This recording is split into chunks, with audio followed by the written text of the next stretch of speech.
Воскресная многонациональная школа Казани самая большая не только в Татарстане, но и крупнейшая в стране. 25 национальностей, 560 учеников и 29 преподавателей. Сегодня это центр дополнительного образования. Мы проводим мероприятия, именно вот наше бурятское отделение. Мы очень часто проводим именно бурятские праздники, показываем наши традиции, обычаи, и это все очень атмосферно и нам нравится. Сохранять свой язык, уважать его, знать свой гимн и вот хорошо себя вести. Мы фольклором занимаемся, поем стихи, рассказываем, пишем, диктанты пишем иногда даже.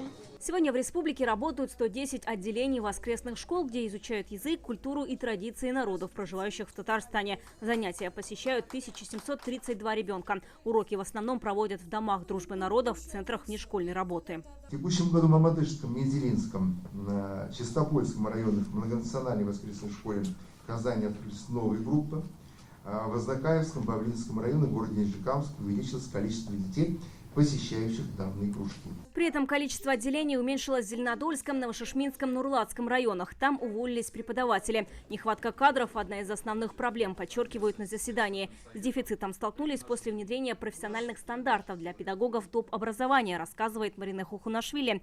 Раньше они могли принимать носителей языка с высшим непедагогическим образованием. Сейчас запрещено. Для решения проблемы находят деньги на переподготовку по специальности педагог доп. Образования. Таким образом мы решили кадровый вопрос, когда мы принимаем юриста, экономиста, но далее уже мы с помощью руководителя национальных культурных автономий, который финансирует это обучение, но платное, уже педагог получает диплом педагога дополнительного образования, что дает возможность работать в нашей школе.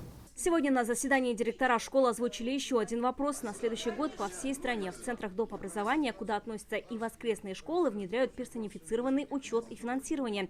Будут выдавать сертификат на бесплатное обучение, но только по одному направлению. Когда родители мы поставим перед выбором, понятно, сейчас есть новые направления: робототехника, программирование, понимаете, то, что это веяние времени. И родитель, понятно, что выберет сертификат, отнесет то учреждение, которое сейчас по новейшей системе образования.